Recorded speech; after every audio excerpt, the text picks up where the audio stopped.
Declaro aberta a sessão. O secretário procederá à leitura da sessão anterior, da ata da sessão anterior. Ata da 18ª sessão ordinária, realizada em 1º de agosto de 2008, presença do senhor ministro Gilmar Mendes, ausente cadamente o senhor ministro Hélio Grau, vice-procurador-geral da República, Dr. Roberto Monteiro Gurgel Santos, apregoar os seguintes processos: ações diretas de inconstitucionalidades e mandados de segurança. Não havendo impugnação, declaro a ata aprovada.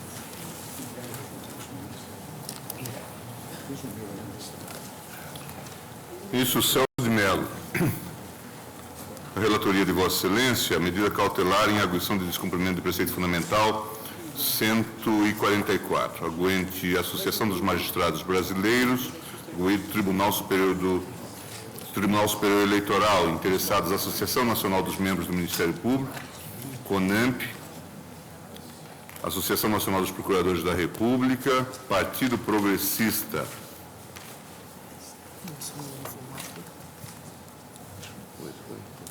Senhor presidente, há um pedido que me veio às mãos agora, formulado pela Associação dos Juízes Federais, requerendo a sua intervenção nesses autos como amicus curiae. Eu, nos termos das decisões anteriores, também admito essa entidade de classe, inclusive para efeito de sustentação oral, de tal modo que ela, então, passará a figurar formalmente como interessada nesses autos. Defere também. Eu também defiro. Aqui não tive condições de fazê-lo por escrito, uma vez que recebi agora a petição.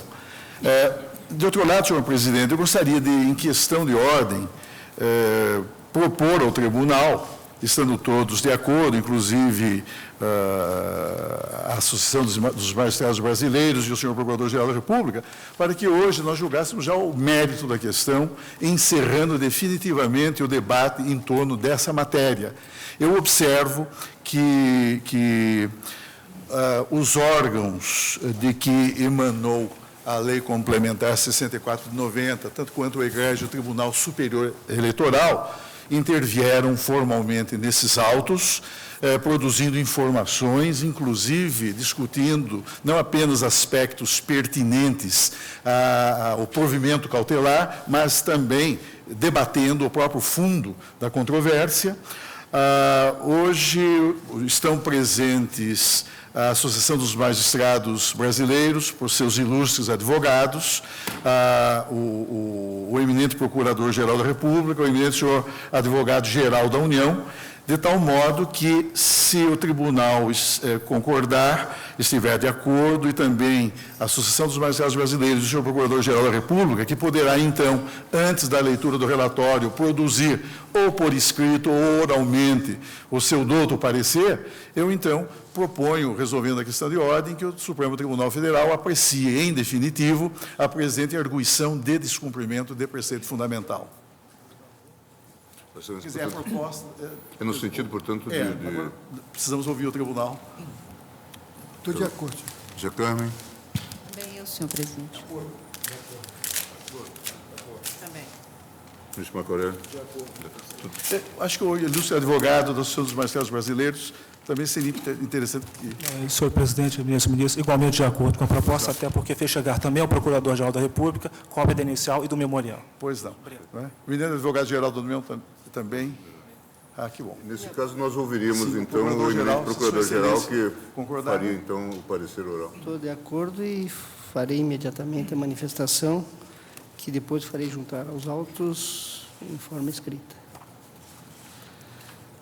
Dando por violadas a probidade e a moralidade exigidas pela Constituição para o exercício de cargo eletivo, no que invoca a redação dada ao artigo 14, parágrafo 9º da Emenda Constitucional 4 de 94, a Associação dos Magistrados Brasileiros argumenta que parte do texto das alíneas do inciso 1º, do artigo 1º da Lei Complementar 64 de 1990, chamada Lei das Inelegibilidades, não teriam sido recepcionadas pela alteração constitucional. A exigência de trânsito em julgado das decisões judiciais mencionadas em tais dispositivos atentaria contra os valores indicados no artigo 14, parágrafo 9º, pois impediriam que a vida pregressa do candidato fosse avaliada, negando vigência aos princípios da probidade administrativa e da moralidade. Caberia ao Supremo Tribunal Federal, em controle concentrado de constitucionalidade, mediante provimento em arguição de descumprimento de preceito fundamental, externar a força normativa da Constituição, aperfeiçoando imediatamente o sistema eleitoral e garantindo o regular exercício dos mandatos representativos, tudo a partir da afirmativa da não recepção das expressões que contenham referida exigência. Passo de imediato à manifestação. Em caráter preliminar, recomenda-se a análise do cabimento da presente arguição de descumprimento de preceito fundamental. Não há debate sobre a legitimidade da arguente, que, autorizada a propor ação direta de inconstitucionalidade pela letra do artigo 103, inciso 9 da Constituição, também está habilitada a formular pedido em arguição de descumprimento. Artigo 2º, inciso 1º da Lei 9.882, de 99. A pertinência temática emerge da natureza do debate aqui suscitado. É a efetividade de jurisdição que se põe em jogo, ante a constatação de que estão os tribunais regionais eleitorais, submetidos à observância da Resolução 22.717 do TSE, que estabelece condições para a concessão de registro de candidatura nas eleições municipais de 2008. Tendo a Corte Superior Eleitoral firmado posição de que as inelegibilidades versadas na lei complementar, no que tratam de condenações judiciais, demandam trânsito em julgado, para efeito de suspender a capacidade eleitoral passiva. A relevância da questão constitucional suscitada, do mesmo modo, é dado que não causa qualquer dúvida. Os questionamentos sérios acerca do modelo que a Constituição adota para o controle da participação dos personagens que se lançam aos pleitos eleitorais é tema que tem repercussão por todo o cenário político em que se processa. Envolve a indicação dos candidatos, realizada pelos partidos políticos e seu registro perante a Justiça Eleitoral. Mas, especialmente, traz consigo ainda a atenção de toda a cena de eleitores, onde se processam debates acesos acerca da sanidade do sistema que hoje nos serve. Dizer que, com a emenda número 4 de 94, a Constituição autoriza, ou não, a recepção das alíneas D, E, G, H do inciso 1º do artigo 1º da Lei Complementar 64, assim como do seu artigo 15, como originariamente foram elaborados, é discussão do mais alto padrão, por compreender o modelo adotado para a fiscalização das eleições. O relevo da controvérsia constitucional é evidente. Trata ainda de valores que se imbricam com a regularidade das eleições, o que nos remete imediatamente ao artigo 60, parágrafo 4º, inciso 2º, cláusula responsável por tornar pétreo o regime do voto direto. O envolvimento, ademais, do princípio democrático, sem falar nas implicações para a configuração da estrutura do Estado, pois é pelos representantes do povo que as ações do poder público tomam forma, tornam irrecusável a ideia de que há, sim, a consideração de preceitos fundamentais nesse debate. A discussão tem como palco legislação ordinária anterior à alteração constitucional, o que, segundo a ainda prevalente orientação da Corte, inviabiliza o cabimento de outro modelo de controle concentrado de constitucionalidade. Preenchida, portanto, a exigência de que não há outro meio idôneo a solver a controvérsia constitucional de maneira ampla e geral. Não há como se recusar, sob tal ordem de ideias, o cabimento da medida ajuizada pela Associação dos Magistrados Brasileiros. Indo ao tema de fundo, adianto que a minha orientação é no sentido da procedência dos pedidos. Parto da seguinte perspectiva. A norma do parágrafo 9º do artigo 14, com a alteração, possui dois espectros dissociados. No primeiro plano, a previsão constitucional, no formato de regra, franqueia a lei complementar a confecção de outras hipóteses de inelegibilidade. No outro, distinto e sem relação de dependência com o primeiro, o texto dispõe de princípios esses que, de maneira determinante, coordenam tudo ou mais que diga respeito ao exercício do mandato. Numa categoria independente, o parágrafo 9º do artigo 14 ao tratar da probidade administrativa e da moralidade para o exercício do mandato, a ser apurada a partir da vida pregressa daquele que se candidata a um cargo eletivo, elege padrões normativos a serem classificados como princípios, fora dos quais o exercício do mandato constitui ação nociva ao sistema democrático. José Afonso da Silva, duro crítico das hipóteses previstas na legislação infraconstitucional, reconhece que não se deve pensar a probidade e a moralidade, vistas no parágrafo 9º, como objeto apenas das inelegibilidades a serem tratadas em lei complementar. Afirma que as hipóteses estatuídas diretamente pela Constituição também têm esses valores como objeto. A clivagem que se procede no mencionado dispositivo constitucional é naturalmente percebida pela simples apuração de que, a toda evidência, o exercício do mandato há de atender sempre e sem que se precise de intermediação legislativa à probidade administrativa e à moralidade. A exigência de probidade e de moralidade dispensa a formulação de novas descrições de comportamentos em lei complementar. O próprio modelo de Estado que nossa Constituição adota, o democrático, em que o poder emana do povo, poderia ser exercido por representação, demanda que tais valores sejam sempre apurados dos candidatos. Na arena do sistema democrático, inconcebível que esse mandato representativo de poderes seja exercido fora dos padrões mínimos de probidade e de moralidade.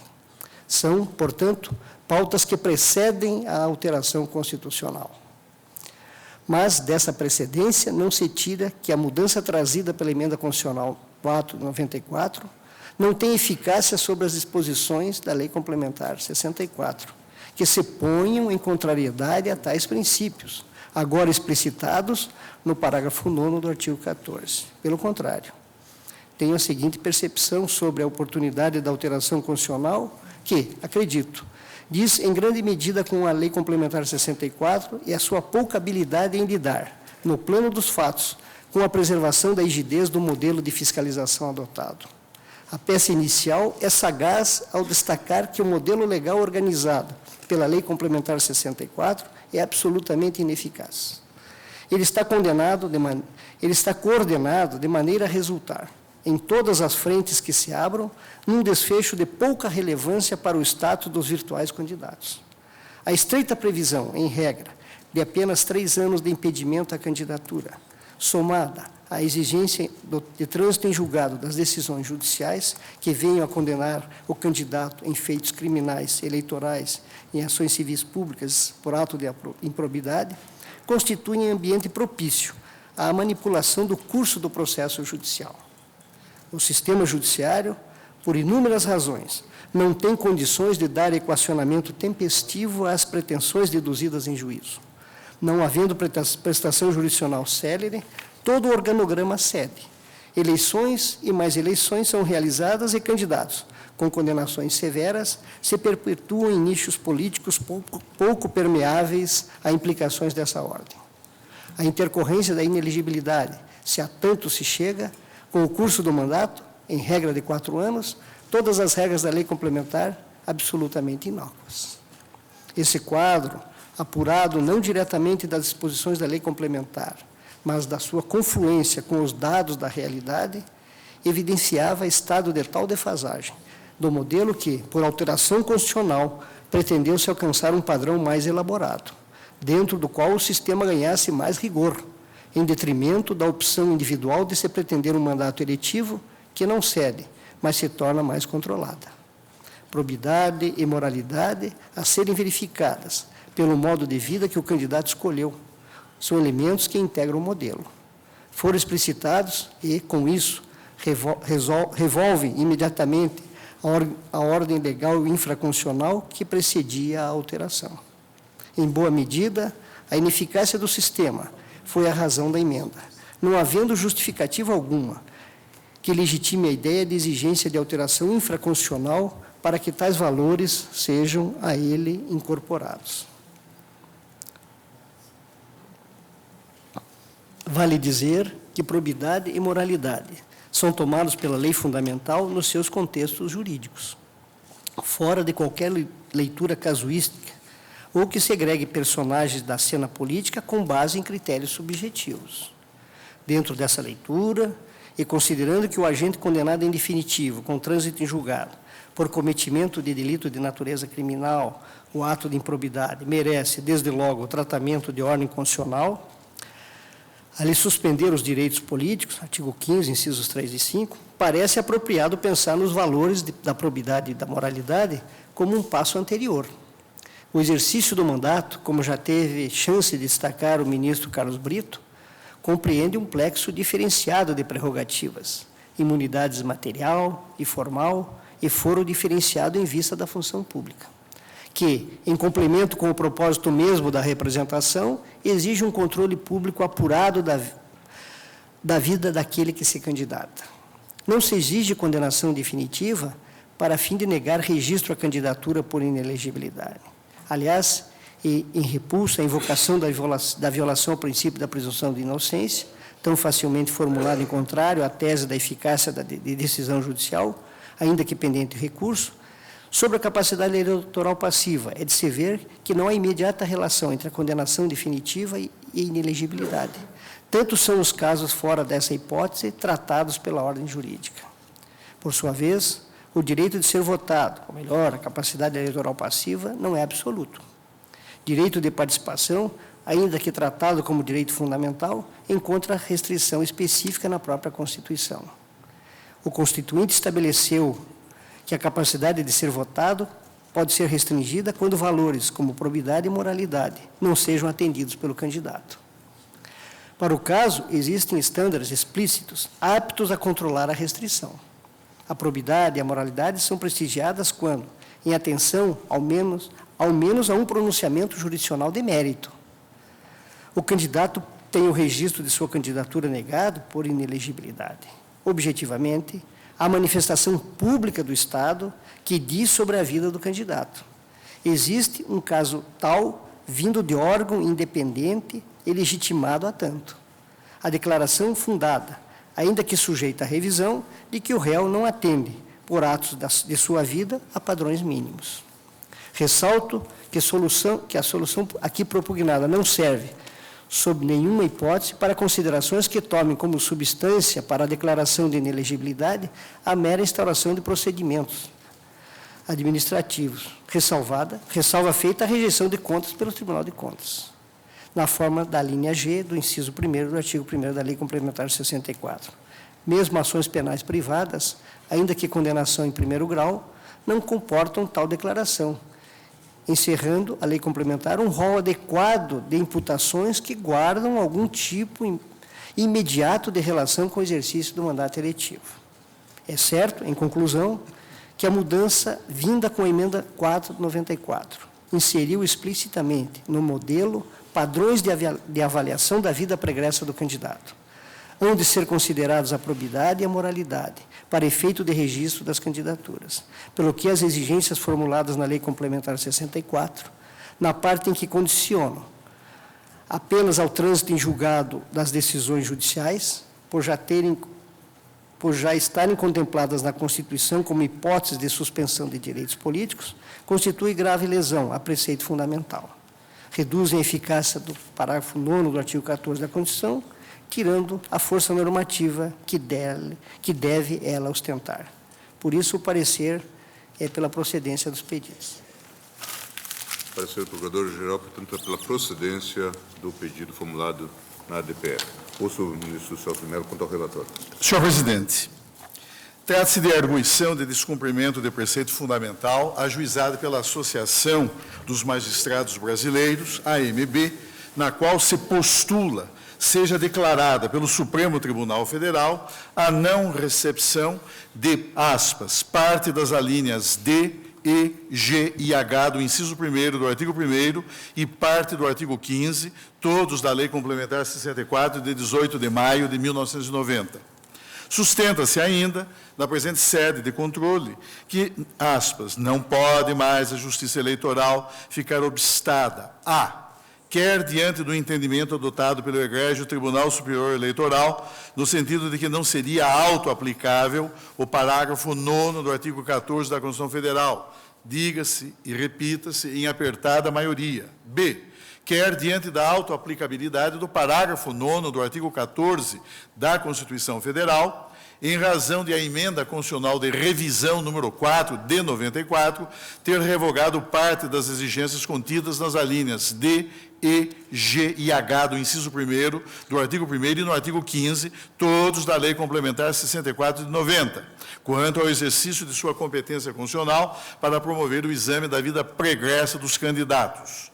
Eis as regras legais que, constantes da Lei Complementar 64 de 90, constituem objeto da presente arguição de descumprimento. E eu transcrevo aqui, senhores ministros, as normas legais em causa, inclusive negritando as expressões objeto da presente discussão.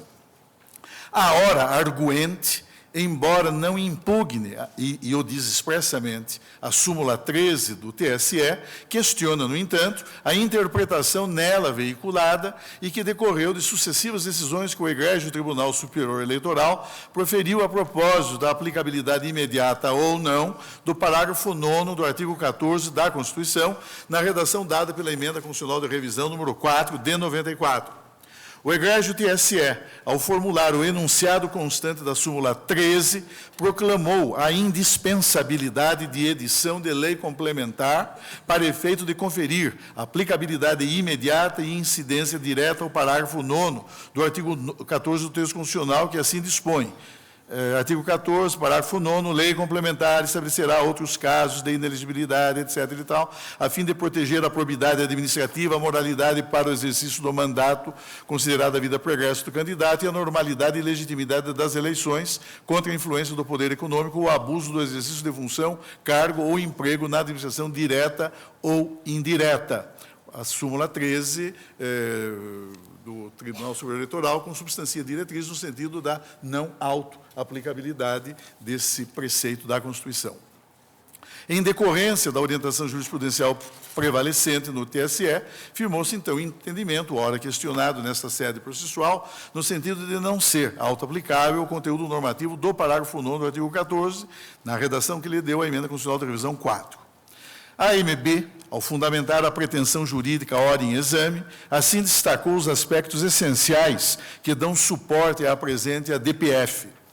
Não parece curial, ressalvado o devido respeito, que a lei complementar de inelegibilidade tivesse necessariamente de estabelecer os casos que poderiam implicar a inelegibilidade do candidato para o exame da vida pregressa. Os casos objetivos que levam à inelegibilidade do candidato, sejam os previstos na Constituição Federal, sejam os previstos na lei complementar, não podem ser necessariamente os mesmos que haveriam de ser examinados em uma investigação da vida pregressa do candidato. E não parece correto esse entendimento, data vênia, porque nas demais carreiras públicas, nas quais o processo de seleção exige o exame da vida pregressa, as leis pertinentes não tratam de estabelecer os casos, mas apenas a existência da investigação social na qual se fará o exame da vida pregressa. É o quanto basta. Com efeito, o exame da vida pregressa não pode contemplar a existência de hipóteses certas, em razão da visão conceitual precisa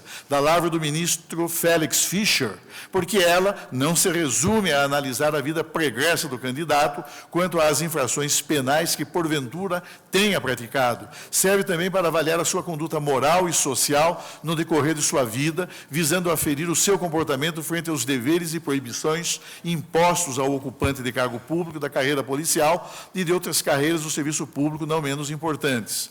Não se mostra exigível, pois, do legislador complementar que ele venha estabelecer qualquer hipótese ou caso para o fim de ser apurado em investigação social da vida pregressa de candidato político, conquanto possam ser estabelecidas algumas hipóteses a título exemplificativo.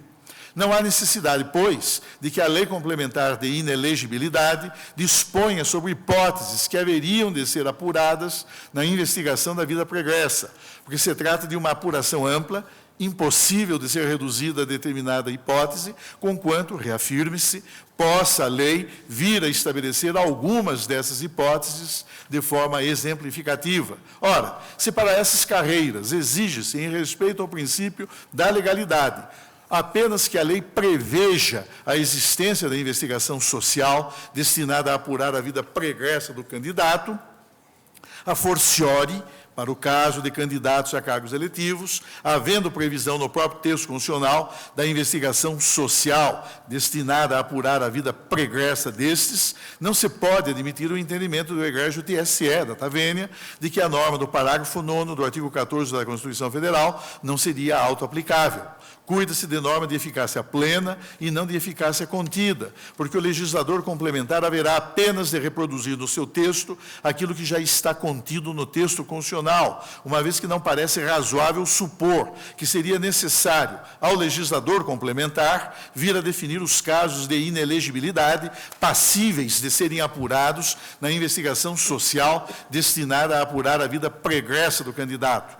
Tal entendimento decorre da aplicação da própria teoria constitucional, segundo a qual, diante da força normativa da Constituição, uma regra constitucional apenas pode ser considerada não autoaplicável quando não houver nenhum meio de lhe conferir aplicabilidade. E não é, diz a AMB, o que acontece na hipótese. Daí a conclusão imperiosa de que, se a norma contida no parágrafo 9º do artigo 14 da Constituição constitui norma de eficácia plena, haverá esse egrégio Supremo Tribunal Federal de julgar procedente essa arguição de descumprimento de preceito fundamental para lhe dar essa interpretação, declarando a sua autoaplicabilidade pela Justiça Eleitoral, de forma a permitir a observância do preceito fundamental nela contido, da probidade administrativa e da moralidade para o exercício do mandato.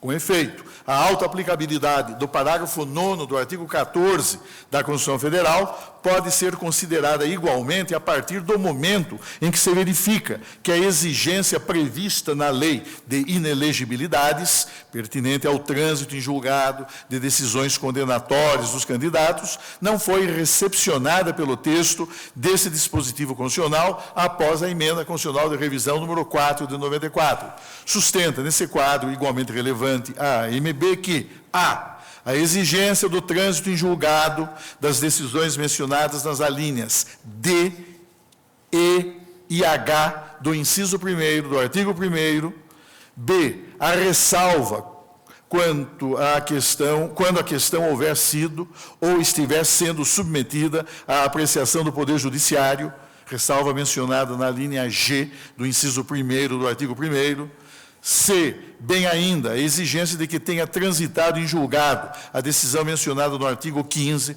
todos da Lei Complementar 64 de 90, conflitam diretamente com o texto do parágrafo 9º do artigo 14 da Constituição, na redação dada pela Emenda Constitucional de Revisão 4 de 94, no ponto em que estabeleceu que a lei de inelegibilidade teria finalidade também de proteger a probidade administrativa, a moralidade para o exercício do mandato, considerada a vida pregressa do candidato. É que tais exigências contidas na lei complementar estão impedindo a Justiça Eleitoral de realizar o exame da vida pregressa do candidato, tal como determinado na Constituição Federal, a partir da Emenda Constitucional da Revisão 4. Senão, vejamos o seu texto dando-se destaque para a nova redação. Transcreve-se aqui o texto do parágrafo 9º com a redação que lhe deu a Emenda Constitucional da Revisão 4. Convém reproduzir igualmente, diz a AMB, os dispositivos impugnados, destacando-se em negrito os trechos não recepcionados. E eu transcrevo aqui no relatório estes artigos. E prossegue a AMB. Pouco importa, da Tavênia, que o egrégio Tribunal Superior Eleitoral já tenha se pronunciado sobre o parágrafo 9º do artigo 14 da Constituição, com a redação dada pela Emenda Constitucional da Revisão número 4, e concluído pela não autoaplicabilidade, como se extrai da súmula número 13. Súmula 13, aspas, não é autoaplicável o parágrafo 9º do artigo 14 da Constituição, com a redação da Emenda Constitucional da Revisão número 4 de 94. É que o entendimento do egrégio TSE, diz a Associação dos Magistrados Brasileiros, no sentido de que a exigência que passou a constar do parágrafo 9º do artigo 14 da Constituição estaria a depender de uma alteração do texto da Lei Complementar de Inelegibilidade para estabelecer as hipóteses de inelegibilidade passíveis de serem apuradas no exame da vida pregressa, não contemplou a possibilidade de ter ocorrido a revogação de parte da lei complementar de inelegibilidade pelo novo texto constitucional proveniente da Emenda Constitucional de Revisão número 4 de 94. Basta ver que, em um sistema judiciário como o brasileiro, torna-se quase que materialmente impossível, por exemplo, obter-se uma decisão transitada em julgado, em representação julgada pela Justiça Eleitoral, para que ela seja eficaz nos 3 anos seguintes à eleição, hipótese da linha D do inciso 1º do artigo 1º da Lei Complementar 64. Se não, vejamos, transcreve-se aqui essa linha D. A exigência do trânsito em julgado mostra-se impeditiva para a Justiça Eleitoral reconhecer a inelegibilidade da maior parte dos candidatos que se encontram na situação ali prevista, com representação julgada procedente pela Justiça Eleitoral em processo de apuração de abuso do poder econômico ou político, já que a sanção da inelegibilidade está adstrita para as eleições na qual ele estiver concorrendo, nas quais se realizarem nos 3 anos seguintes. O exame da vida pregressa, para o fim de recusar o registro do candidato condenado em representação julgada procedente pela Justiça Eleitoral, somente se mostrará viável se entender inexigível o trânsito em julgado da decisão condenatória. Fora dessa hipótese, a exigência é letra morta. Já quanto à exigência de sentença condenatória em processo criminal, hipótese da linha E do inciso 1º do artigo 1º da Lei Complementar 64/90, transitada em julgado, mostra-se ela complementar à sanção prevista no inciso 3º do artigo 15 da Constituição, que estabelece a sanção muito mais grave para o período no qual estiver o condenado cumprindo a pena da sanção da cassação de direitos políticos, perda ou suspensão. De acordo com essas duas regras, o condenado criminalmente, após o trânsito em julgado, terá seus direitos políticos suspensos durante o cumprimento da pena, decorrente da norma constitucional, e, após o cumprimento dessa pena, ficará inelegível por mais 3 anos, decorrente da norma legal. Em face do vasto arsenal de recursos e da morosidade natural do processo penal brasileiro, no qual raramente se verifica a existência de decisões transitadas em julgado, especialmente dos crimes previstos na linha E, o que se pode depreender é que se trata de regra de inelegibilidade praticamente inócua. Há, data vênia, uma grande dificuldade de sua aplicação decorrente do tempo transcorrido no processo penal e, assim, da possibilidade concreta da ocorrência da prescrição no próprio processo penal, de forma a inviabilizar a sua aplicação. Impõe-se, pois, afastar a exigência do trânsito em julgado para que a Justiça Eleitoral possa considerar a sentença condenatória em processo criminal, nas hipóteses mencionadas, independentemente do seu trânsito em julgado, como fato passível a ser apurado no exame da vida pregressa do candidato. A exigência do trânsito em julgado, na hipótese da linha H do inciso 1º do artigo 1º da Lei Complementar 64/90, mostra-se igualmente impeditiva para a Justiça Eleitoral reconhecer a inelegibilidade do candidato que se encontrar na situação ali prevista, já que a sanção da inelegibilidade está adstrita para as eleições que se realizarem nos 3 anos seguintes ao término do mandato ou do período da sua permanência no cargo. E transcreve-se a linha H. Afastando-se, porém, a exigência do trânsito em julgado, poderá a Justiça Eleitoral tomar em consideração a primeira decisão proferida que tenha reconhecido que o candidato se beneficiou ou beneficiou terceiros por meio de abuso do poder econômico ou político. O exame da vida pregressa, para o fim de recusar o registro do candidato condenado por abuso do poder econômico ou político, somente se mostrará possível se entender inexigível o trânsito em julgado da decisão condenatória.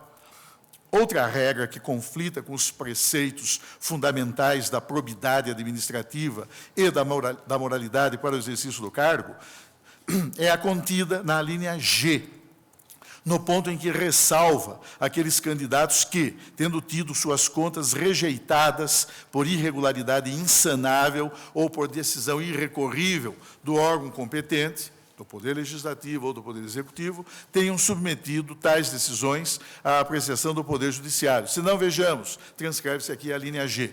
Nesse ponto, por mais que o Tribunal Superior Eleitoral, após inúmeros debates, tenha assentado que não bastaria o ajuizamento da ação, mas sim que seria exigível do candidato a existência de decisão judicial, suspendendo ou invalidando a decisão que rejeitar as suas contas, está-se diante de uma norma que retira da Justiça Eleitoral a possibilidade de considerar o fato, a decisão que rejeita as contas, para negar o registro. Daí a necessidade de se afastar essa ressalva, para que a Justiça Eleitoral possa proceder com plenitude plenitude ao exame da vida pregressa do candidato, de forma a observar o cumprimento ou não dos preceitos fundamentais da probidade administrativa e da moralidade para o exercício do cargo. Por fim, mostra-se igualmente conflitante com os preceitos constitucionais apontados a primeira parte do caput do artigo 15 da Lei de Inelegibilidade, ao exigir o trânsito em julgado da decisão que declarar a inelegibilidade do candidato para ser negado ou cancelado seu registro. Senão, vejamos, transcreve-se o artigo 15. Ora, para que a Justiça Eleitoral pudesse negar o registro, tendo em vista a vida pregressa do candidato, bastaria a verificação da existência de decisão que declarasse a sua inelegibilidade, independentemente do trânsito em julgado. A inconstitucionalidade, no caso, decorre do fato de a exigência prevista no artigo 15 estar impedindo que a Justiça Eleitoral considere o fato ali previsto, antes do trânsito em julgado, para o exame da vida pregressa do candidato. Daí a necessidade de se declarar não recepcionados pelo novo texto do parágrafo 9º do artigo 14 da Constituição, na redação que lhe deu a Emenda Constitucional da Revisão 4 de 94, as exigências contidas nesses artigos e incisos da Lei de Inelegibilidades, de sorte a permitir que a Justiça Eleitoral possa considerar os fatos previstos nesses artigos e incisos, independentemente de trânsito em julgado, de decisão definitiva ou de submissão da decisão ao Poder Judiciário, no exame da vida pregressa dos candidatos, visando ao deferimento ou indeferimento do registro. Em consequência das razões que dão suporte ao seu entendimento, a AMB deduz postulação cujo conteúdo foi por ela assim definido nos itens 94 e 95 de sua petição inicial.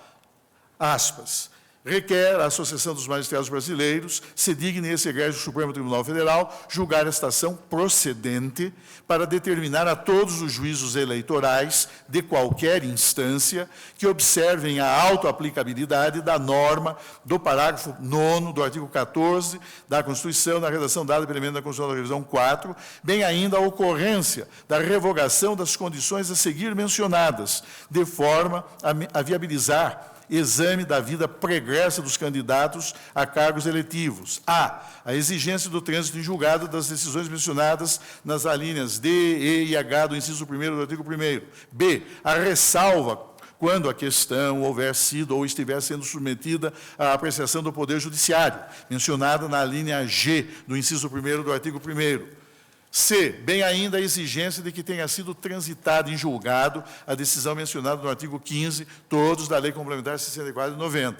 Requer ainda a AMB para evitar que a pretensão de impedir a ocorrência de um determinado dano, observância dos preceitos fundamentais da probidade administrativa e da moralidade para o exercício do cargo, acabe por acarretar a ocorrência de um outro mais grave, impedir as candidaturas diante de qualquer decisão não transitada em julgado, que essa Igreja Corte, nos termos do artigo 10 da Lei 9882 de 99, fixe como condição e como modo de interpretação dos preceitos fundamentais que caberá à Justiça Eleitoral sopesar a gravidade das condutas apontadas na lei complementar, mesmo sem trânsito em julgado, para deliberar pela rejeição ou não do registro do candidato.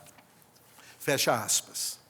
O senhor Presidente da República, nas informações que prestou a esta Suprema Corte, suscitou duas questões preliminares pertinentes ao não conhecimento da presente arguição de descumprimento de preceito fundamental. A primeira, referente a, aspas, não comprovação da existência de relevante controvérsia sobre o texto do artigo 14, parágrafo 9º da Constituição Federal, fecha aspas. E a segunda, relativa, aspas, à ausência de prova da violação do preceito fundamental, fecha aspas. O chefe do Poder Executivo da União, de outro lado, defendeu a validade da Lei Complementar 64 de 90, no que se refere aos preceitos normativos dela constantes e ora impugnados, sustentando ainda a correção da interpretação dada pelo egrégio Tribunal Superior Eleitoral, no sentido de que a regra inscrita no parágrafo 9º do artigo 14 da Constituição não se qualifica como norma de eficácia plena e de aplicabilidade direta, imediata e integral. A Câmara dos Deputados, por sua vez, ao prestar as informações que lhe foram solicitadas, absteve-se de discutir a questão concernente à autoaplicabilidade ou não do que se contém no parágrafo 9º do artigo 14 da Constituição, sob a alegação de que não lhe cabe examinar a interpretação que o Tribunal Superior Eleitoral tem dado a referido preceito normativo. O senhor presidente da Câmara dos Deputados, de outro lado, sem se estender na análise das relevantes questões suscitadas na presente sede processual, limitou-se a dizer que a Lei Complementar 64 de 90, aspas, foi aprovada nesta Casa Legislativa, seguindo todos os trâmites constitucionais e regimentais atinentes à espécie. Fecha aspas. O eminente senhor presidente do Egrégio Tribunal Superior Eleitoral, ministro Carlos Brito, ao contrário, prestou substanciosas informações sobre a matéria ora em exame, reconhecendo a admissibilidade da presente arguição de descumprimento de preceito fundamental, inclusive no que se refere à observância da cláusula da subsidiariedade, verbis, é que a inexistência de outro mecanismo de controle concentrado apto à impugnação de direito pré-constitucional e de interpretação jurisprudencial, associado à proximidade do pleito eleitoral e ao exíguo prazo para análise pela magistratura eleitoral dos pedidos de registro de candidatos, prazo que termina agora no próximo dia 16 de agosto de 2008, abonam a tese de ser a ADPF o único instrumento capaz de viabilizar uma pronta solução para a controvérsia sub iudice, qual seja, pode a vida pregressa de um candidato ser aferida pela magistratura eleitoral quando da apreciação dos pedidos de inscrição de candidatura? Ou, em palavras outras, pode um tribunal regional eleitoral negar registro de candidatura a cargo político eletivo sob o fundamento de estar o candidato a responder por um número tal de processos criminais que, de parelha com certos fatos públicos e notórios, caracteriza toda uma crônica de vida moralmente sinuosa, ao invés de retilínea? Todo um histórico de condutas profissionais, políticas e sociais, de permanente submissão a questionamentos éticos e jurídicos, um modo pessoal de ser e de agir, aferrado à sempre condenável ideia de que os fins justificam os meios? Expuseram-se nessas informações, quanto à orientação que o Egrégio Tribunal Superior Eleitoral tem mantido no tema, as seguintes observações. Aspas, bem vistas as coisas, o que me cabe acentuar, na condição de presidente do Tribunal Superior Eleitoral, cujos precedentes são colocados em xeque, é que esta nossa Corte firmou jurisprudência sumulada, diga-se de passagem, súmula 13, no sentido de que a norma inscrita no parágrafo 9º do artigo 14 da Constituição não possui autoaplicabilidade, de sorte que a vida pregressa do candidato só poderá ser considerada pela Justiça Eleitoral se e quando lei complementar vier a estabelecer nova hipótese de inelegibilidade. Essa orientação, diz o eminente ministro Carlos Brito, nas suas informações ao Supremo Tribunal, consolidada em enunciado sumular há quase 12 anos, súmula 13, de 30 de outubro de 96, tem se mantido inalterada, muito embora entendimento contrário haja sido sustentado mais recentemente por 3 dos 7 ministros integrantes da Corte e por numerosas cortes regionais eleitorais. Ora bem, o posicionamento firmado pelo TSE assenta-se, de um lado, na ideia de que o parágrafo 9º do artigo 14 da Constituição Federal estabelece verdadeira reserva de lei complementar, de sorte que os valores ali homenageados, probidade administrativa, moralidade para o exercício do mandato, normalidade e legitimidade das eleições, somente poderiam ser concretamente protegidos quando da intervenção normativa do legislador infraconstitucional, pelo que o dispositivo em questão seria de eficácia limitada. Além disso, a posição deste Tribunal Superior Eleitoral também tem levado em consideração o princípio da não culpabilidade, inciso 57 do artigo 5º da Constituição Federal, a estabelecer que ninguém será considerado culpado até o trânsito em julgado de sentença penal condenatória. Para melhor compreensão do posicionamento desta nossa Corte, farei juntar a essas informações cópia de 2 recentes acordos ilustrativos dos debates então encetados, proferidos nos julgamentos do recurso ordinário 1069 do Rio de Janeiro, caso Eurico Miranda, e da consulta 1261 da Paraíba. Fecha aspas. Assinalo ainda que o eminente senhor presidente do Egrégio Tribunal Superior Eleitoral ressalvou lealmente a sua posição pessoal em torno do tema em debate, enfatizando, segundo o seu entendimento, que, aspas, a exigência de uma honrada vida pessoal pregressa qualifica-se, aspas, como inafastável condição de elegibilidade, fecha aspas, assim concluindo as informações que prestou, verbis. Foi, portanto, com apoio em tais razões que sustentei, em mais de uma oportunidade, que compete à Justiça Eleitoral o poder de apreciar os pedidos de registro de candidatura a cargo político eletivo na perspectiva da vida moral pregressa do pré-candidato. Competência que, por certo, inspirou o legislador ordinário a embutir nas condições de registro de candidatura a cargo eletivo a juntada de certidões criminais fornecidas pelos órgãos de distribuição da Justiça Eleitoral, inciso 6º do artigo 11 da Lei da Eleição, que é a Lei 9.504, de 97.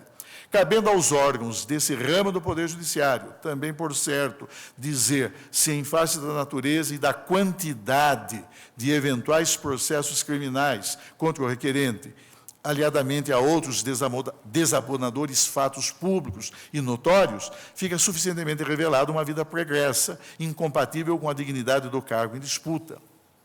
Sem que isso signifique, obviamente, recusar ao Congresso Nacional a força de disciplinar a matéria, querendo, mediante lei genérica, impessoal e abstrata, como também sem deixar de reconhecer a necessidade de se fixar imediatamente, via resolução deste Tribunal Superior Eleitoral, de se fixarem critérios da maior objetividade possível quanto à avaliação daquela vida moral pregressa. Critérios que levem em conta, por hipótese, o número de processos judiciais a que responda o pretenso candidato, ou a distinção entre ações de improbidade administrativa e processos criminais.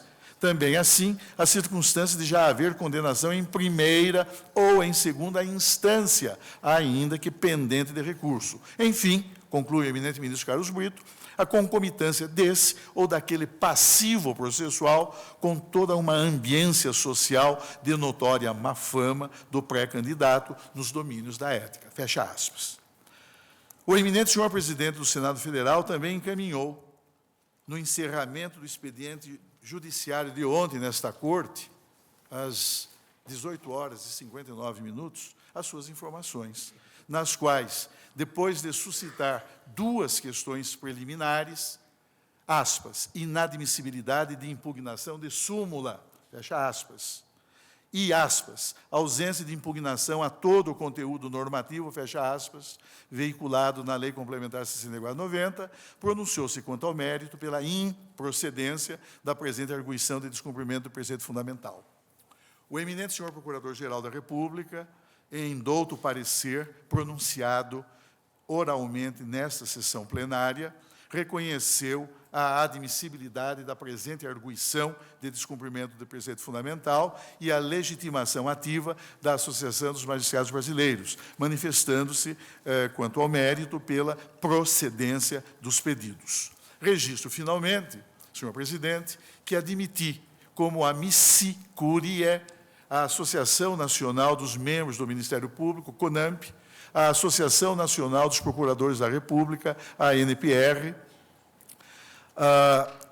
o Partido Progressista e, nesta sessão, a Associação dos Juízes Federais, a JUF, observando que as três entidades de classe, CONAMP, a ANPR e a JUF, manifestam-se pela procedência da arguição de descumprimento, enquanto a agremiação partidária, o Partido Progressista, pronuncia-se pelo, aspas, indeferimento do pleito propugnado na presente ADPF, fecha aspas. Esse é o relatório, senhor presidente.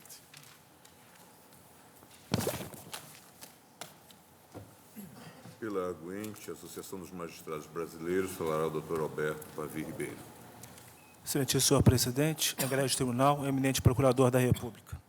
Quanto ao cabimento da ação, a legitimidade da AMB e pertinência temática, reporto-me à petição inicial, ao parecer do Procurador-Geral da República e às informações do presidente do TSE, confiando no seu conhecimento.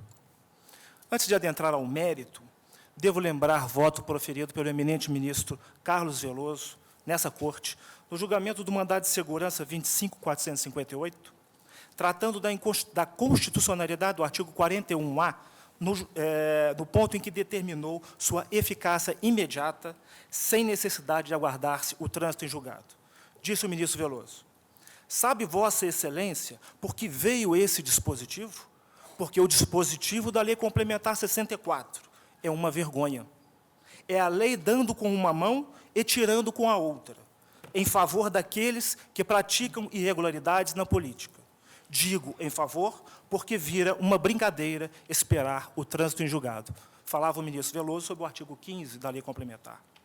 Feito esse registro, tem-se que, por meio da emenda de revisão número 4, o legislador constituinte introduziu no parágrafo 9º do artigo 14 uma nova finalidade para a lei de inelegibilidade: proteger a probidade administrativa, a moralidade para o exercício do mandato, considerada a vida pregressa. O TSE entendeu que essa norma não seria autoaplicável. Deveria o legislador complementar estabelecer outras hipóteses, além das existentes, para dar cumprimento a essa finalidade. Não questiona a MB, obviamente, essa faculdade, mas era necessário, primeiro, que se fizesse o exame da compatibilidade da lei existente com o novo texto constitucional para verificar sua integral recepção ou não, até porque o pressuposto de qualquer norma constitucional é que ela possui eficácia plena. Para demonstrar essa eficácia, lembrou a MB, na inicial, que se o acesso a outros cargos públicos, como o da magistratura, depende do exame da vida pregressa do candidato, sem que haja na lei a indicação de qualquer hipótese, não haveria motivo para impedir esse exame em face do candidato a cargo eletivo. Com efeito, o egrégio tribunal não parece correto afastar da Justiça Eleitoral essa atribuição, quer em face dos fatos desabonadores apontados na impugnação ao registro, quer em face das hipóteses já existentes, porém, sem as exigências impugnadas nesta ação. Para a MB, as exigências já mencionadas na inicial e no relatório não podem prevalecer. É que tais exigências impedem a Justiça Eleitoral de dar eficácia máxima aos preceitos que visam a proteção da probidade administrativa e da moralidade para o exercício do mandato, considerada a vida pregressa dos candidatos. Em oposição a esse entendimento, invoca-se o princípio da não culpabilidade, mas o exame da jurisprudência desse tribunal não autoriza tal compreensão. No RE 482.006, por exemplo, mais recente, relator eminente ministro Ricardo Lewandowski, esse plenário considerou violado o princípio da não culpabilidade para impedir a redução de vencimentos do servidor, sob o fundamento de que não poderia a simples existência de ação penal causar a antecipação dos efeitos da pena. Alguns votos se reportaram ainda ao RE 45.232, relator ministro Temístocles Cavalcante, no qual se decidiu, no mesmo sentido, para impedir a suspensão do exercício de profissão. Esse entendimento não contraria a jurisprudência dessa mesma Corte, aí sim aplicável ao caso sob exame, que considera inexistente a violação ao princípio da não culpabilidade e reputa válida lei estadual que impede a promoção de servidor pela simples existência de ação penal, sob o fundamento de que se trata de princípio constitucional circunscrito ao âmbito penal. Refiro-me aos RS 210.363 e 245.332, relator ministro Moreira Alves. RE 356.119, relatora eminente ministra Ellen Grace. E RE 368.830, relator eminente ministro Gilmar Mendes. A explicação está no fato de que, nos precedentes, nos quais se considerou a violação ao princípio da não culpabilidade, a lei estadual impugnada alterava a situação de fato do servidor, agravando-a imediatamente. Já nos precedentes, nos quais não se considerou existente a violação ao princípio da não culpabilidade, a lei estadual não alterava a situação, apenas impedia a sua ascensão funcional, fato esse que se assemelha à pretensão do candidato que quer ingressar em cargo público. A decisão que nega registro ao candidato não altera a sua situação. Registro ele não tinha, registro não terá. Não há como negar, porém, data vênia, que no julgamento do RE 482006, essa Corte tratou da semelhança daquele caso com aqueles que surgiram na Justiça Eleitoral para impedir o registro de candidaturas.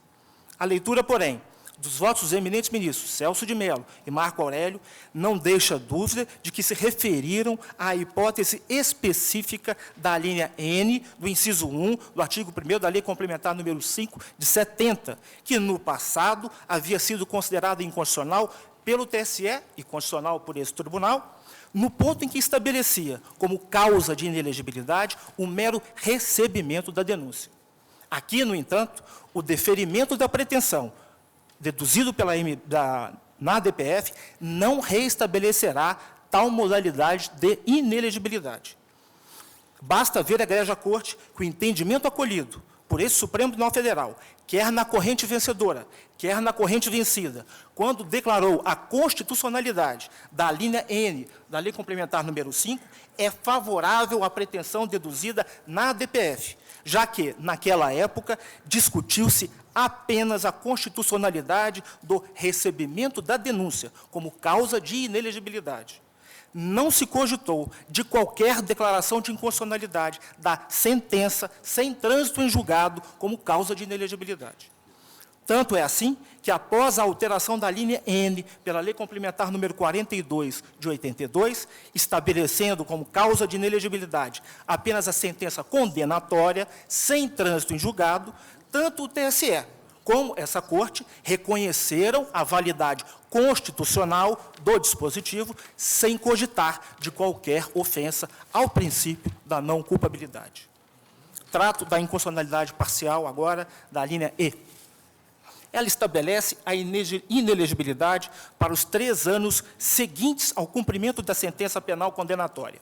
É dizer, aquele que foi réu, cumpriu a pena e teve seus direitos políticos restabelecidos por força do artigo 15, inciso 3 da Constituição, ainda terá contra si a inelegibilidade por mais 3 anos.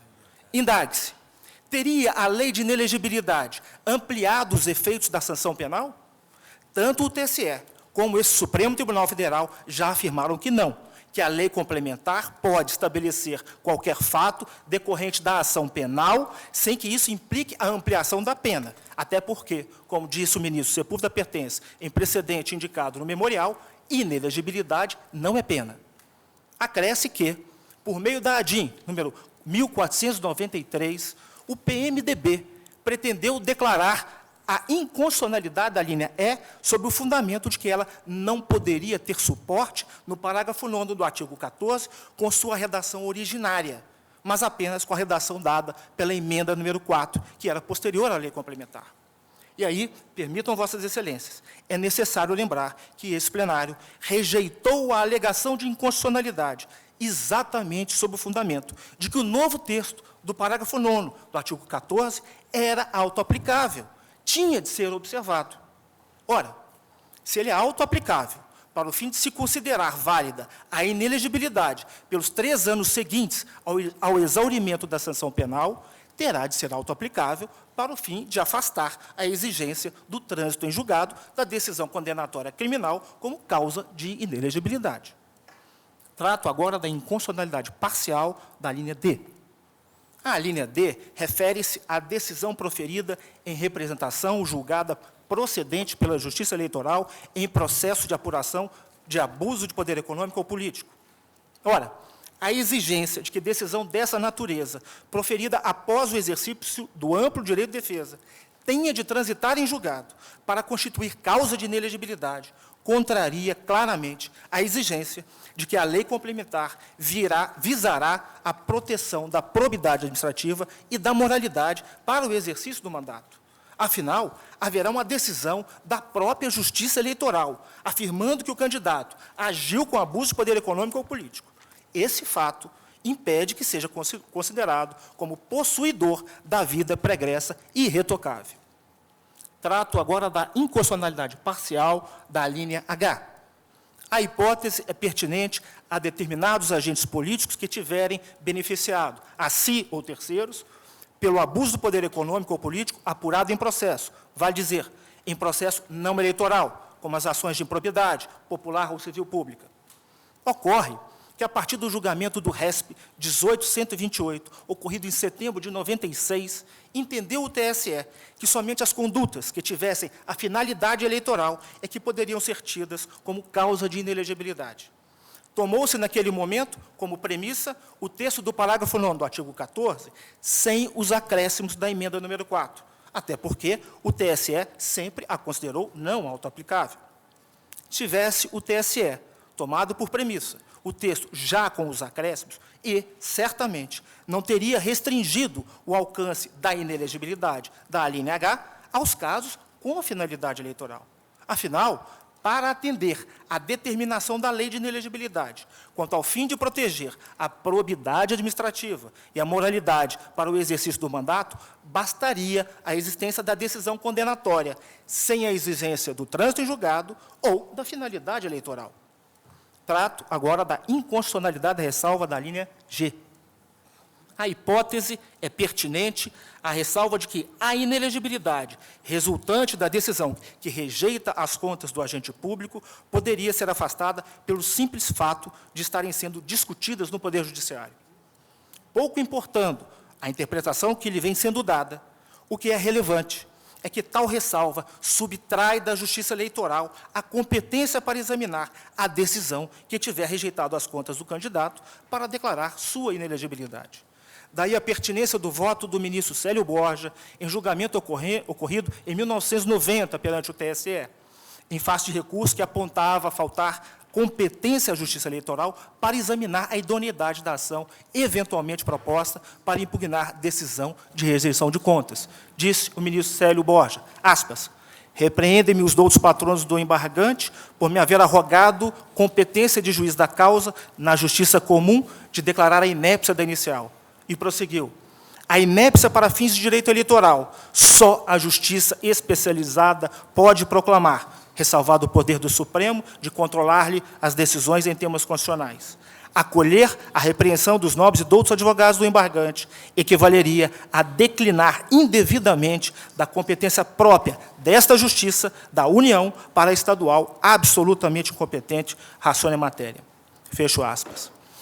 Se assim entendeu o Adverso Tribunal, o TSE, em 1990, antes, portanto, da emenda número 4, com maior razão poderá esse egrégio Supremo Tribunal Federal entender no sentido de que essa ressalva é inconstitucional, porque não foi recebida na medida em que impede a Justiça Eleitoral de dar eficácia plena ao preceito que visa a proteger a probidade administrativa e a moralidade para o exercício do mandato. Trato, por último, da inconstitucionalidade parcial do artigo 15. Ele estabelece que as decisões declaratórias de inelegibilidade somente serão eficazes após o trânsito em julgado, contrariando todo o sistema do processo eleitoral, no qual a regra é a de que os recursos não possuem efeito suspensivo. Para tanto, lembro mais uma vez voto proferido pelo ministro Carlos Veloso, em 1993, perante o TSE, a respeito do artigo 15, que bem exprime sua incompatibilidade com o novo texto constitucional. Aspas. Institucionalizou-se nesta Corte o recurso de embargo de declaração para qualquer tipo de decisão. Após, ainda, a possibilidade do RE, que, não admitido, propicia a interposição do agravo. É de se indagar quando as decisões do Tribunal Superior Eleitoral terão cumprimento. Ficarão, é certo, sem cumprimento, porque, após o trânsito em julgado, o mandato já terá sido extinto. As decisões da Justiça Eleitoral serão líricas, em detrimento da legitimidade das eleições, fecho aspas. Ainda que não se tenha cogitado de qualquer inconstitucionalidade naquele momento, entende a AMB que a hipótese é de não recepção da exigência do trânsito em julgado pelo novo texto, parágrafo 9º do artigo 14. Com essas considerações, requer a AMB seja deferido o pedido na forma como foi mencionado na inicial e tal como opinou o Procurador-Geral da República. Muito obrigado. Obrigado. Pelo amicus curiae, Partido Progressista, PP, falará o doutor Marcos Vinícius Furtado Coelho. Excelentíssimo senhor presidente do Excelso Supremo Tribunal Federal, excelentíssimas senhoras e excelentíssimos senhores ministros que compõem esta excelsa corte, Trata-se de relevante matéria posta em discussão. O Partido Progressista habilitou-se como amicus curiae para participar deste importante debate democrático que se faz. E, assim, eu exerço esse direito com duas premissas. A primeira premissa é de que a Suprema Corte é a guardiã da democracia, a guardiã do Estado de Direito e do devido processo legal, porque o Supremo Tribunal Federal é o guardião da Constituição Federal. E, como guardião da Constituição Federal, também o é dos princípios constitucionais, como o devido processo legal e o princípio da não culpabilidade. A segunda premissa toma partido as palavras bem proferidas pelo ministro Eros Grau, quando da apreciação da matéria do Tribunal Superior Eleitoral, para quem a democracia tem um preço, e o preço é o devido processo legal, e que a ética do direito moderno é a legalidade. Desta forma, a ética da democracia é o devido processo legal. Não se está diante de um caso de afastamento de servidor público de suas funções, mas de um caso de afastamento da deliberação popular, da deliberação democrática do povo, de personalidades ou de candidatos que, se submetendo ao escrutínio das urnas eleitorais, serão ou não escolhidos para, em nome do povo, exercer o mandato. A matéria, por pelo menos 3 oportunidades, foi enfrentada pelo Supremo Tribunal Federal. Na ADI 1063, relator o ministro Celso de Mello. ADI 1805, relator o ministro Nery da Silveira. E ADI 1465, relator o ministro Joaquim Barbosa. Esta egrégia corte teve a oportunidade de distinguir, de forma clara, condição de elegibilidade de inelegibilidade. E o fez seguindo, nas 3 oportunidades, o magistério brilhante do ministro Moreira Alves, que expôs: condição de elegibilidade é um requisito positivo para alcançar o exercício do mandato, uma condição positiva para o exercício da cidadania passiva, para receber a votação popular. Enquanto que inelegibilidade é um impedimento, um óbice ao exercício deste direito. Negar a candidatura em decorrência da vida pregressa não é uma condição de elegibilidade, é uma inelegibilidade, disto não há dúvida. Tanto porque a Suprema Corte já se manifestou desses 3 momentos, também pela unânime doutrina ou majoritária doutrina sobre o assunto, como, principalmente, pela opção do próprio texto constitucional. É a nova redação do parágrafo 9º do artigo 14 da Constituição Federal que faz essa opção. Lei complementar estabelecerá outros casos de inelegibilidade para tratar da probidade administrativa, da moralidade, considerada a vida pregressa. O Constituinte, a Constituição Federal, com o texto da nova revisão, pôs esta matéria no âmbito da inelegibilidade.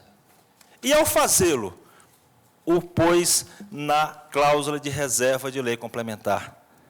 Lei complementar estabelecerá outros casos de inelegibilidade. E uma outra pergunta constitucional há de ser feita: qual o prazo de cessação desta sanção de inelegibilidade que se pretende na DPF? E esta pergunta é uma pergunta constitucional, porque a Constituição Federal prevê que esta lei complementar haverá de fazer a previsão dos casos de inelegibilidade e os prazos de sua cessação. Então, o prazo para tal sanção de impedimento de exercício do direito de receber a delegação popular, a escolha popular, há de ter um prazo, porque a Constituição Federal, ela própria, assim estabelece. E qual seria este prazo? Durante a tramitação de um processo judicial. Pois a Suprema Corte Federal está a enfrentar o tema, que, na opinião do amicus curiae, sequer se faz diante do princípio da não culpabilidade, porque não se trata de cláusula aberta.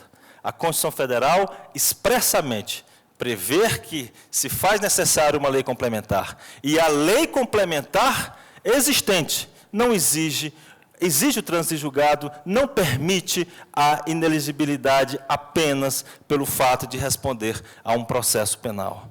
Assim existiu durante a ditadura militar, no regime de exceção.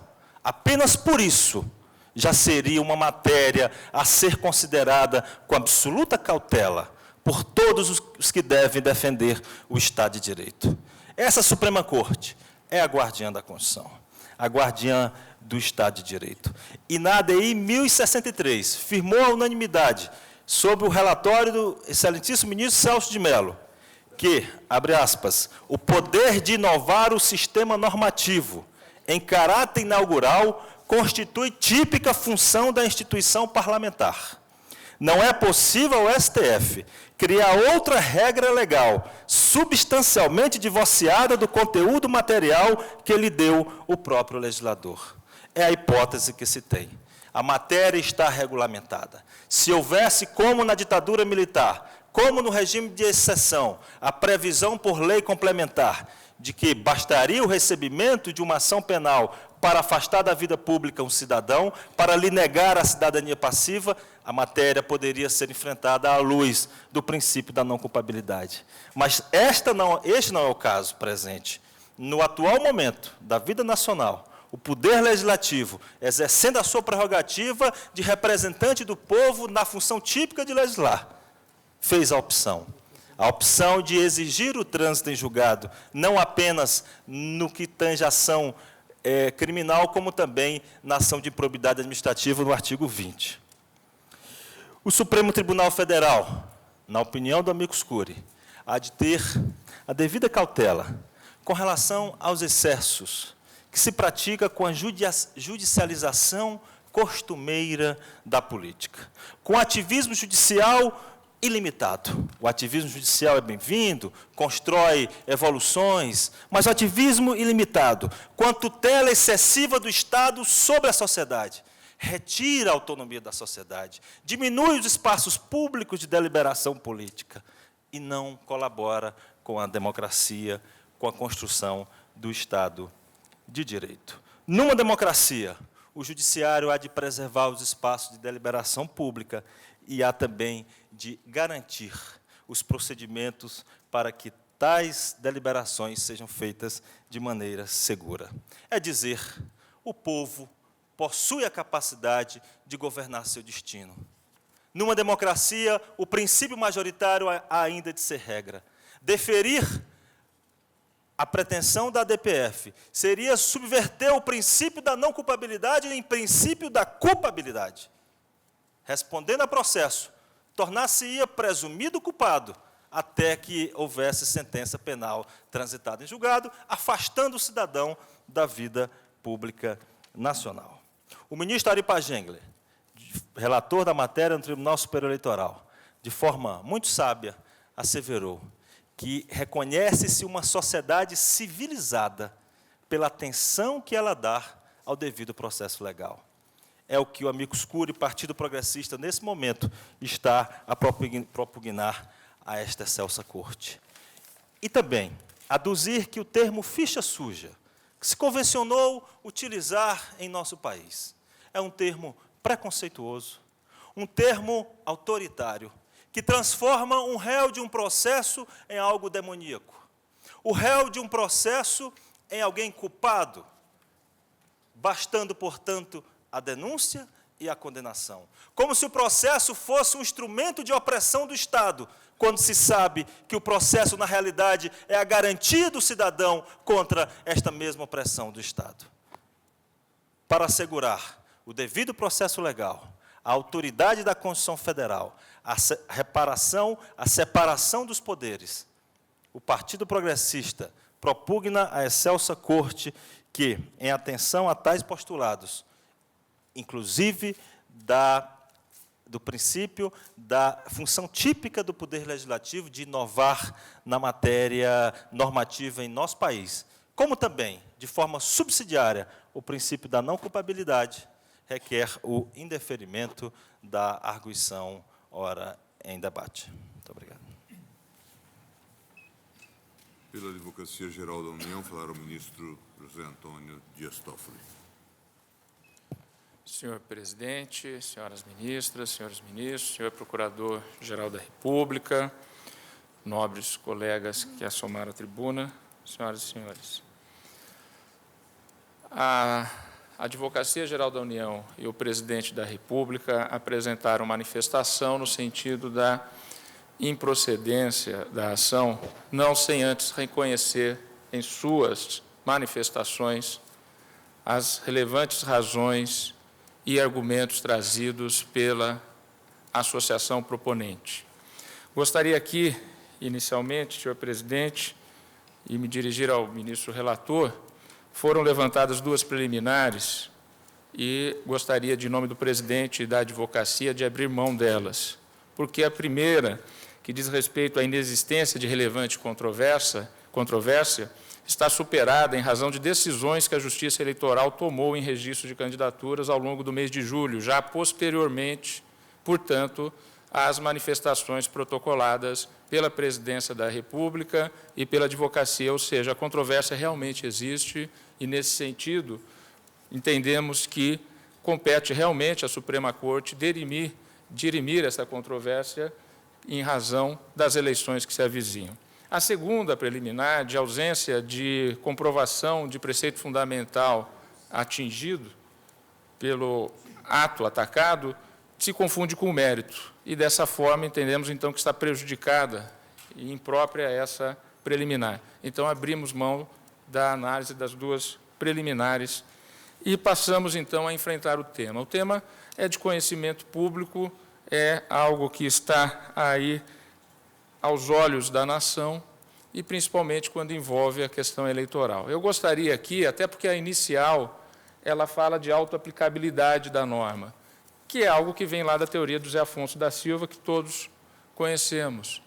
E eu gostaria, então, de não analisar da maneira como está posta na inicial, que ela primeiro analisa a eficácia plena, para depois analisar se houve ou não houve revogação. Eu gostaria de inverter o tema e, então, analisar do ponto de vista técnico, aquilo que o José Afonso estabelece em sua teoria é que toda norma tem eficácia. Toda norma tem eficácia.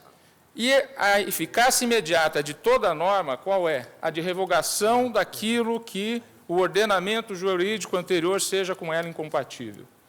Então, a análise posta na inicial, nesse aspecto, diz o quê? Que tudo aquilo que está na Lei Complementar 6490 e que diz respeito à exigência de trânsito em julgado está incompatível, ou seja, teria sido revogado pela Emenda Constitucional de Revisão número 4. Ora, a nossa análise, do ponto de vista da hermenêutica, é de que não. Por quê?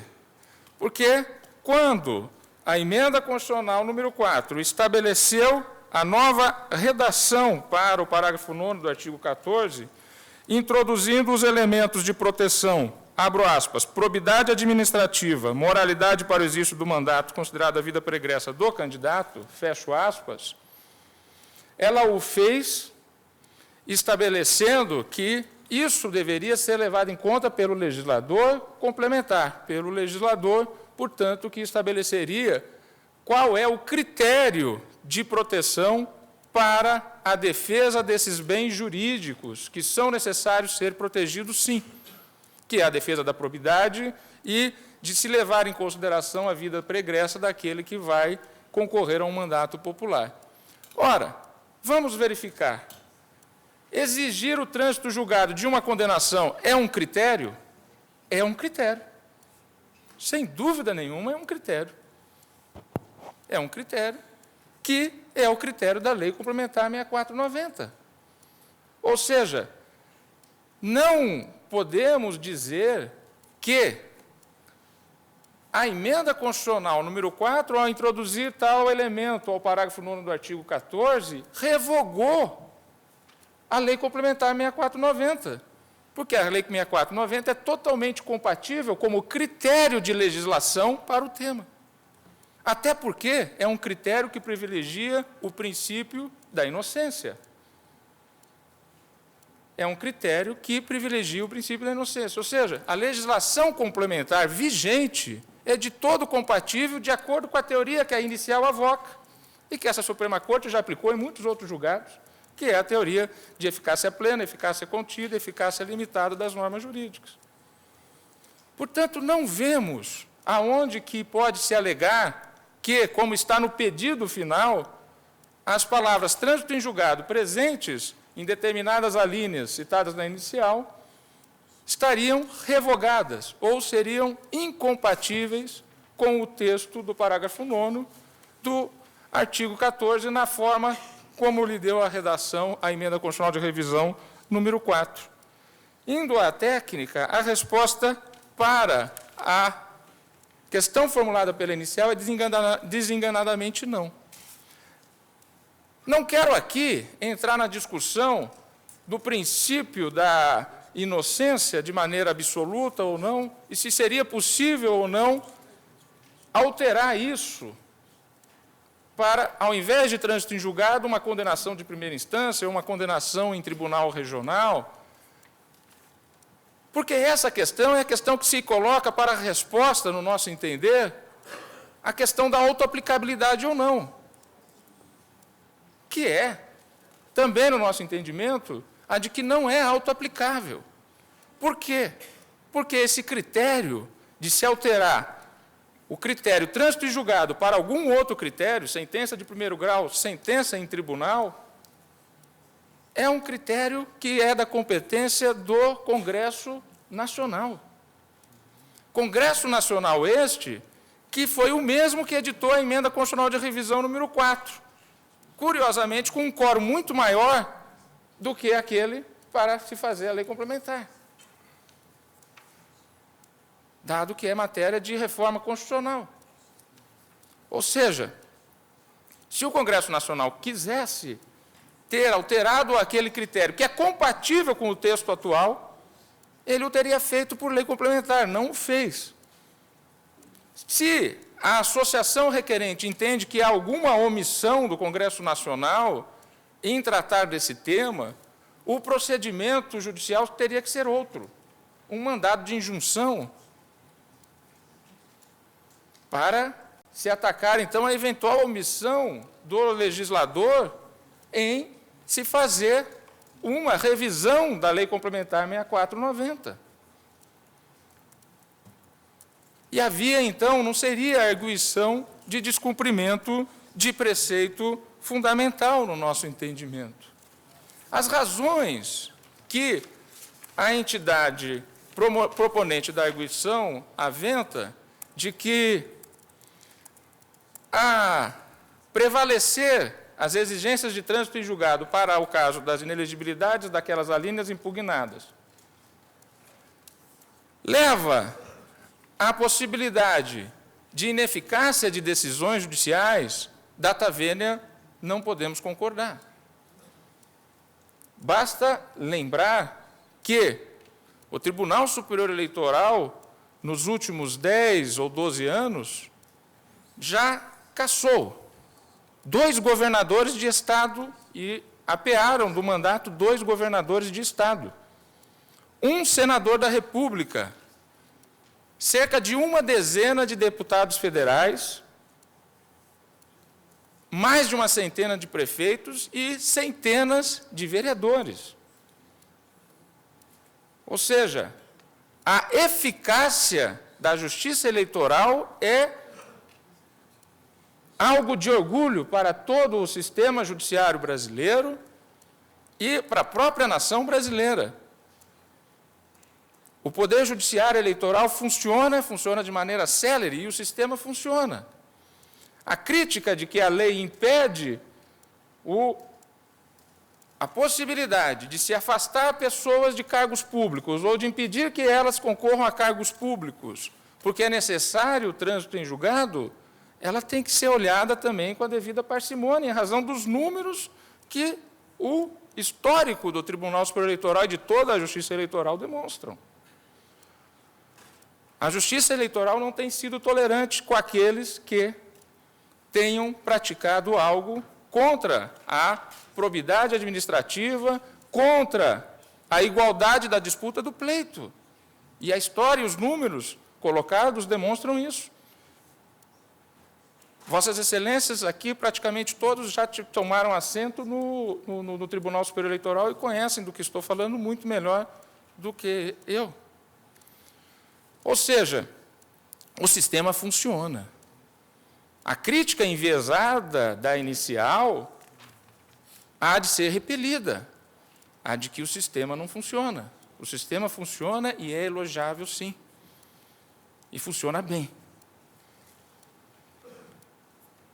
As razões esposadas na inicial que levaram à propositura da ação a necessidade de defesa da ética, a necessidade de defesa da moralidade, e que, para isso, então, teria que se admitir a análise da aplicabilidade imediata do dispositivo inovador da emenda constitucional número 4, ela levaria ao Poder Judiciário não só substituir o legislador, como isso já foi discutido várias vezes, seja nessa Corte, seja no Tribunal Eleitoral, mas a trazer critérios que seriam de natureza subjetiva do julgador.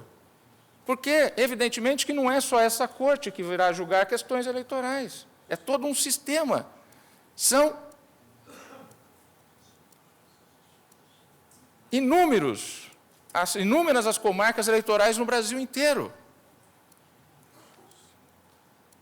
E a possibilidade, então, de entendimentos que se abririam do ponto de vista subjetivo daquilo que é ou não é, afronta essa questão da probidade, da vida pregressa, seria incontrolável. Ou seja, ao invés de trazer segurança jurídica, uma decisão que admita a autoaplicabilidade do dispositivo, ela trará, com a devida vênia, uma maior confusão jurídica. Por quê? Porque o parâmetro legal é objetivo, e é sobre ele que há que ser interpretada a inovação do parágrafo 9º do artigo 14. Pois bem, a arguição da inicial, no sentido de concursos públicos para magistrado, para a polícia, permitirem, e já a Justiça ter considerado legal e constitucional a análise da vida pregressa, essa é uma análise de passado, desde que não haja o trânsito em julgado da decisão, como hoje existe a lei complementar, o julgamento, portanto, da hipótese daquele que hoje é elegível de acordo com a lei complementar vigente, na forma vigente, essa análise da vida pregressa, de uma eventual condenação por Tribunal de Contas, de uma eventual condenação em primeira instância, é a análise, o julgador, a banca examinadora desse concurso é o Colégio Eleitoral. A banca examinadora desse concurso é o Colégio Eleitoral, não é o Poder Judiciário. Ao Poder Judiciário cabe, com fundamento naquilo que o legislador complementar estabeleceu, e, de acordo com a exigência da Constituição, fixar. Então, nesse sentido, também impugnamos a alegação sobre a investigação social e a ideia de concurso público como fundamento também para a aplicabilidade. O julgamento citado aqui da tribuna, aliás, gostaria nessa oportunidade de elogiar o trabalho feito pelos profissionais que subscrevem a inicial, doutor Pedro Godilho, doutora Ana e doutor Alberto Pavi. A inicial, confesso que quando a li 1, 2, 3 vezes, cheguei até a me convencer que realmente era de procedência e que seria praticamente uma impossibilidade de se ter um julgamento de maneira diferente. A inicial é brilhante. Gostaria de registrar aqui meus cumprimentos aos colegas. A alegação do doutor Alberto Pavi, na tribuna, sobre o artigo 41A, ela só falece de algo que Sua Excelência deixou de dizer. Quem fixou que não há possibilidade recursal, que o recurso não tem efeito suspensivo, foi a lei, foi o legislador, não foi o Poder Judiciário que, por interpretação e por escolha, entendeu, nesse caso cabe efeito suspensivo, nesse caso não cabe efeito suspensivo. É a lei. A lei que introduziu o artigo 41A ela estabeleceu que não haverá efeito suspensivo.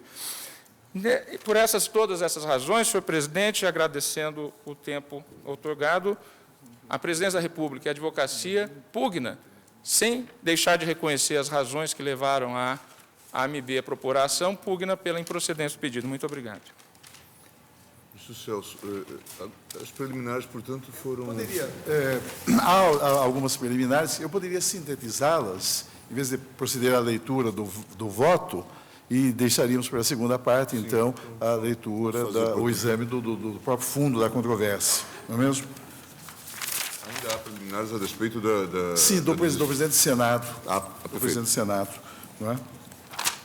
Eu também, senhor presidente, eu registro, desde logo, a excelência do trabalho que os eminentes senhores advogados da Associação dos Magistrados Brasileiros produziram, e produziram com talento e competência profissional. É uma petição inicial realmente precisa e muito bem elaborada, com uma fundamentação jurídica consistente, e esse é um registro que, embora desnecessário, considerada a excelência dos profissionais que subscreveram o texto, mas é um registro necessário porque revela o reconhecimento da seriedade com que a Associação dos Magistrados Brasileiros traz ao Supremo Tribunal Federal o exame de uma questão impregnada do mais alto relevo, porque envolve, no fundo, a dimensão política, o exercício dos direitos fundamentais projetados em sua dimensão política. Eu faço esse registro inicialmente, senhor presidente, porque entendo que ele, na verdade, se impõe. Eu apenas quero reconhecer, desde logo, a possibilidade de participação nesse julgamento dos eminentes senhores ministros Carlos Aires Brito, que subscreveu as informações prestadas à Corte neste mesmo processo, dos ministros Joaquim Barbosa e Eros Grau, que participaram da formulação da consulta número 1621 da Paraíba, de que foi relator o eminente ministro Ari Pargendler, e também dos eminentes ministros Marco Aurélio e César Peluso, que intervieram com votos no julgamento do recurso ordinário 1069 do Rio de Janeiro, o caso Eurico Miranda.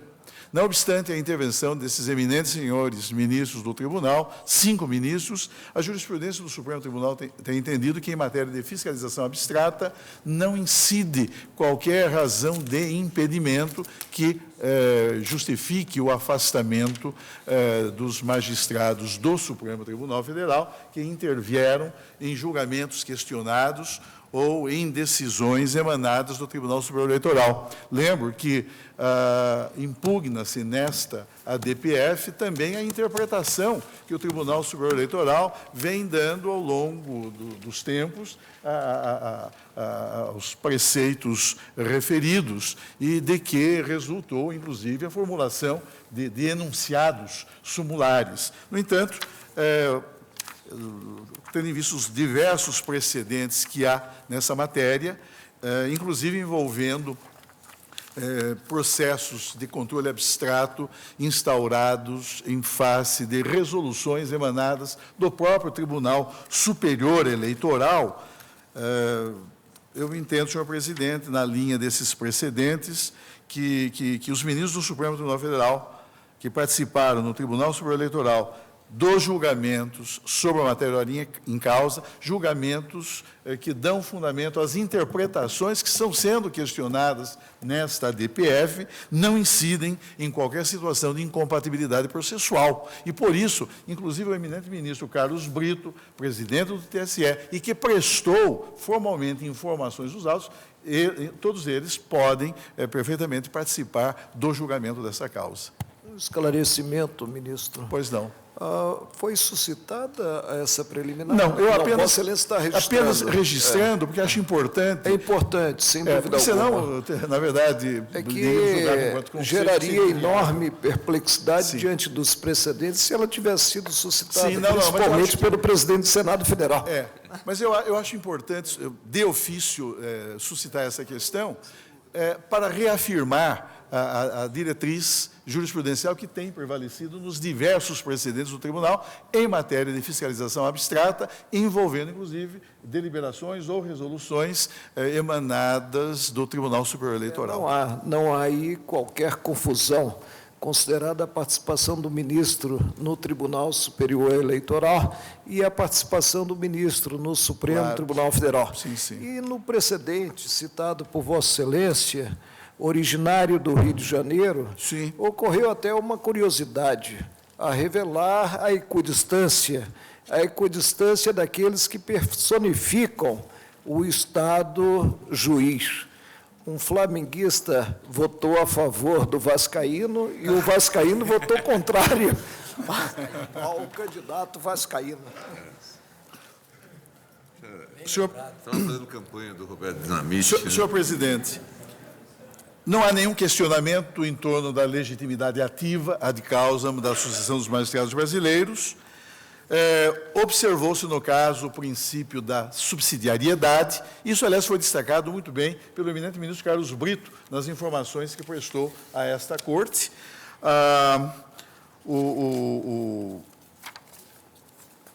É viável a discussão em sede de arguição de descumprimento do preceito fundamental, a discussão em torno de interpretações judiciais, porque aqui reside um dos pontos desta demanda. Eu, inclusive, senhor presidente, eu menciono a lição de Vossa Excelência em conhecida obra doutrinária a respeito do tema, no sentido da plena viabilidade jurídica do exame de interpretações judiciais em sede de arguição de descumprimento de preceitos fundamentais. Observo ainda, senhor presidente, que houve duas preliminares suscitadas pelo senhor presidente da República. Eu, na verdade, já estava afastando no meu voto, por entender que estão presentes aqueles requisitos que tornam, cuja observância se torna necessária para efeito de reconhecimento da admissibilidade da arguição de descumprimento de preceito fundamental. Existe, sim, notoriamente controvérsia, não é? Trata-se, no caso, de uma DPF autônoma e não incidental, quando aí sim é mais visível e expressiva a exigência dessa objetiva demonstração da controvérsia, mas, de qualquer maneira, é notório esse fato. Portanto, senhor presidente, eu registro que todas essas decisões, na verdade, e mesmo um recente pronunciamento do Colégio dos Presidentes de Tribunais Regionais Eleitorais. Eles se reuniram no Rio de Janeiro em 19 e 20 de junho de 2008, e aí essa deliberação emanada do Colégio dos Presidentes dos Tribunais Regionais Eleitorais demonstra, revela o elevado teor de divergência e de controvérsia que há a respeito da matéria em exame. O senhor presidente do Senado Federal também suscitou, nas informações que me chegaram às mãos somente ontem, suscitou duas questões preliminares que eu também afasto. Primeiro, sobre a inadmissibilidade de impugnação da súmula 130. O TSE não tem súmula 130, embora isso se repita 3 vezes. Ele quis se referir claramente à súmula 13, mas a própria AMB deixou claro que ela não está impugnando súmula, ela está impugnando decisões consubstanciadoras de interpretações judiciais emanadas daquela alta corte judiciária e e de que resultou, aí sim, a formulação de enunciados sumulares. Mas ela claramente registra que não está impugnando qualquer formulação sumular. Não é? Exatamente para não incidir naquelas restrições que a jurisprudência do Supremo tem reconhecido em matéria de ações diretas. É que a súmula 13 daria azar. É verdade, por isso 130, não é? De outro lado, sustenta-se que a AMB não teria impugnado todo o conteúdo normativo. Na verdade, esta foi uma afirmação tão genérica. Ao contrário, a AMB impugnou de maneira específica e pontual as cláusulas inscritas nas diversas alíneas do inciso 1º, do artigo 1º da Lei Complementar 64 de 90, ou também consubstanciadas no próprio artigo 15, propondo, inclusive, com fundamento no artigo 10 da lei da DPF, determinada interpretação para que não se registrem abusos hermenêuticos por parte de órgãos da Justiça Eleitoral. Mas, na verdade, o senhor presidente do Senado limitou-se a transcrever um conhecido precedente da Corte de que o acolhimento da impugnação de algumas normas de um sistema por via de ação direta, indissoluvelmente ligados a outros do mesmo sistema, mas não impugnados, isso implica em remanescer no texto. Ora, não é nada disso. Aqui houve a impugnação específica, objetiva e pontual das prescrições que foram reputadas incompatíveis com os preceitos fundamentais alegadamente transgredidos. E, na verdade, o senhor presidente do Senado Federal nem sequer se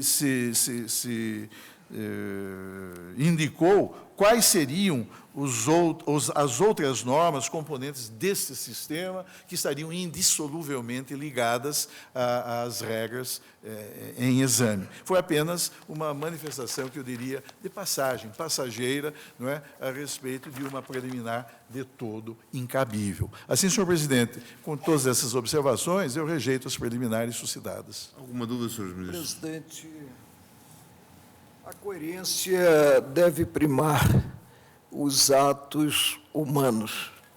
E estou lembrado de haver suscitado, quanto a essa mesma associação de âmbito nacional, em um certo caso, a envolver uma lei do Estado de Sergipe, a questão da pertinência temática. O que nós temos, na verdade, não reconheço, presidente, a qualquer associação, seja de âmbito regional ou de âmbito nacional, o papel de tutora dos cidadãos em geral. E aqui vem adotando a autora desta ação o papel no cenário jurídico nacional, o papel de tutora dos eleitores. Refiro-me expressamente ao fenômeno verificado, a divulgação de lista de candidatos que têm contra si inquérito em andamento ou têm contra si ação em andamento. Também não é a AMB assessora da Justiça Eleitoral, do Judiciário Especializado Eleitoral. O que ocorre quanto à DPF? Remete a lei regedora dessa ação à Constituição Federal, no que busca definir os legitimados para propô-la. E aí se tem preceito que revela como legitimados, estamos aqui no campo das condições da ação, aqueles que são legitimados para a ação direta de inconstitucionalidade. A jurisprudência do tribunal é pacífica, no que distingue, por exemplo, o papel das associações de âmbito nacional nesse campo, do papel reservado aos partidos políticos, reservado mesmo ao Conselho Federal da Ordem dos Advogados do Brasil, que tem uma tradição de atuação em defesa da própria sociedade. A Corte tem imposto, no tocante à legitimidade, um instituto que deve ser perquirido quando ajuizada a DIN e, consequentemente, quando ajuizada a DPF, por associação de âmbito nacional. É a pertinência temática.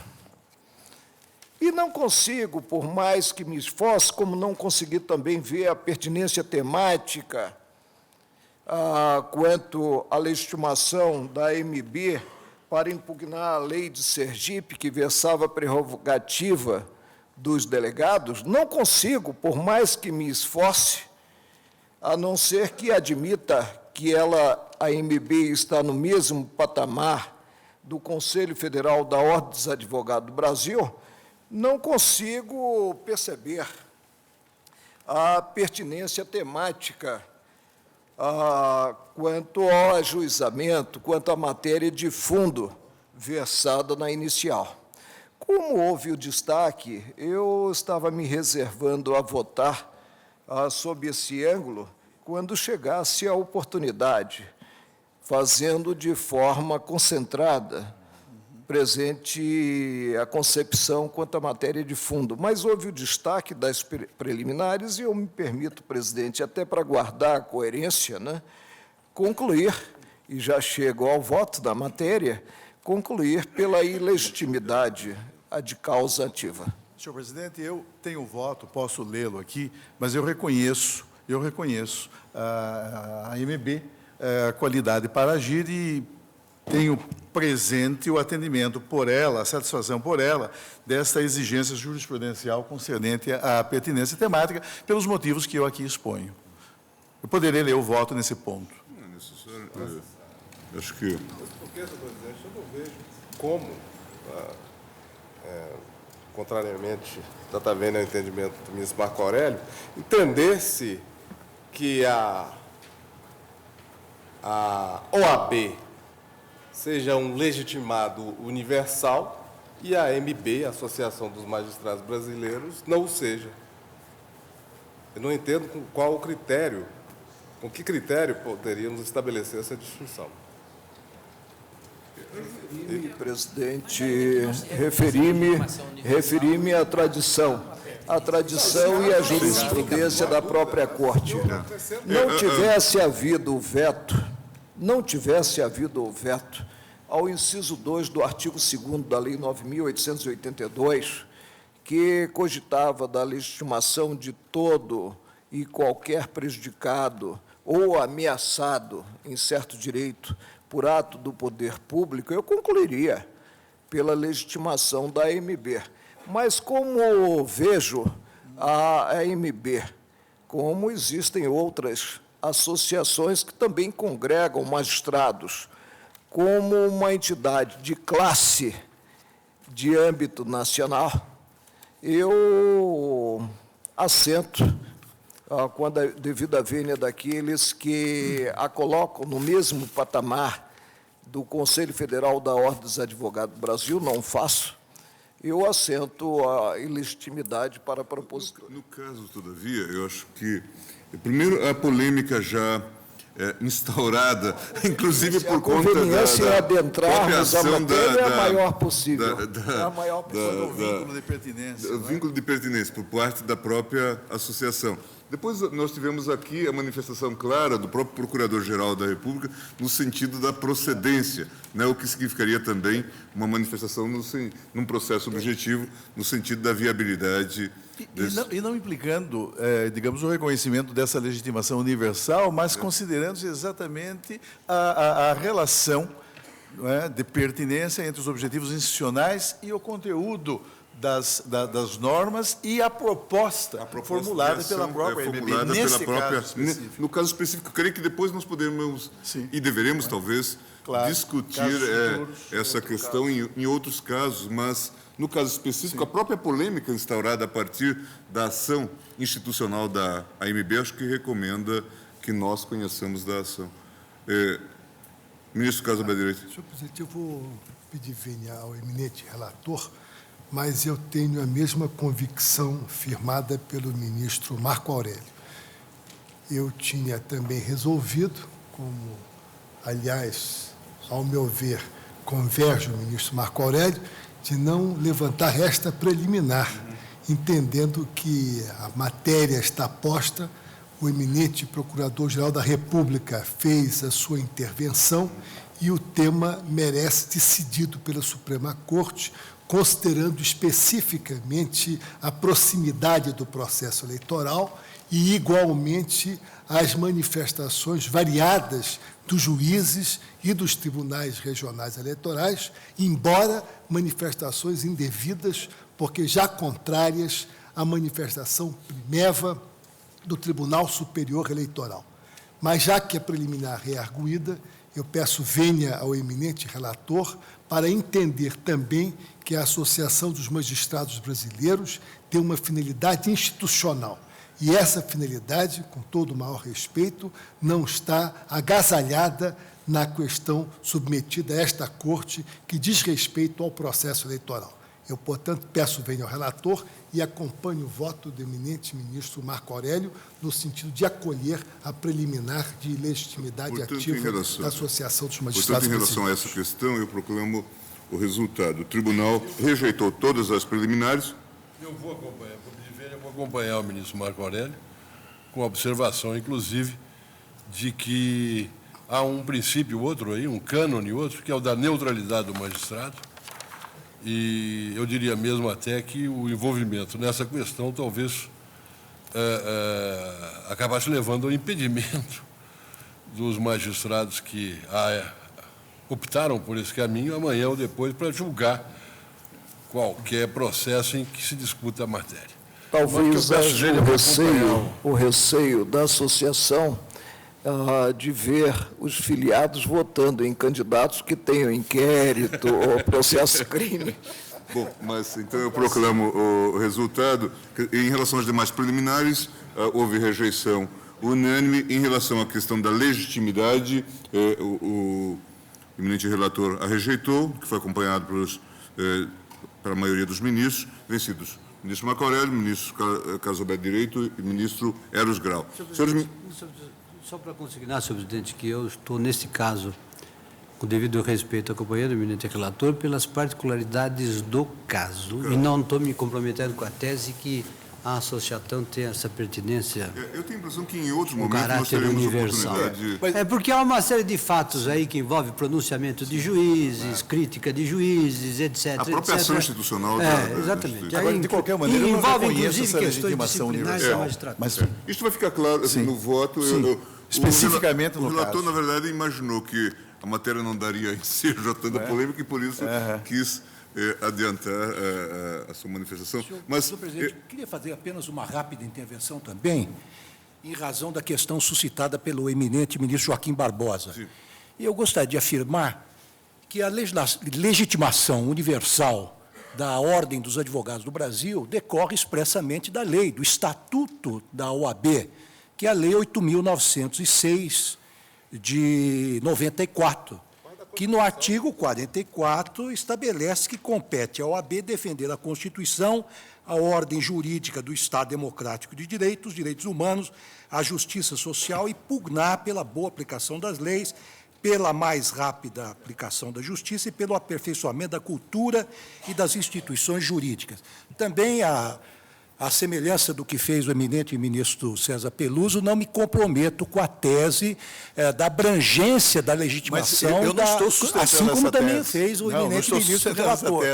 Mas dadas as peculiaridades do caso, sim, no caso concreto, e Sua Excelência, o eminente relator, mostrou muito bem que existe uma perplexidade na magistratura nacional com relação à interpretação dos dispositivos impugnados, portanto, eu entendo que, nesse caso específico, há, sim, a legitimidade ativa da Associação dos Magistrados Brasileiros. Portanto, acompanho o relator nesse aspecto. É conveniente deixar registrado que é apenas aqueles que não acompanharam com a devida vênia o ministro Marco Aurélio, estão acompanhando o ministro relator exatamente dentro daquilo que foi exposto, vale dizer, rigorosamente em função deste caso. Até porque estes outros dados, como que foi arguído pelo eminente ministro Joaquim Barbosa, teria até outro dado, é que a Constituição fala exclusivamente numa entidade de ordem dos advogados. Daí a diferença. Então, é matéria constitucional e aí eu acho que é apenas para deixar esse registro. Nós teremos a oportunidade de nos manifestar em outro caso, mas o eminente relator deixou isto claramente assim. Senhores ministros, portanto, nós vamos fazer um pequeno intervalo de 20 minutos e voltamos para dar continuidade ao julgamento agora já na parte de mérito.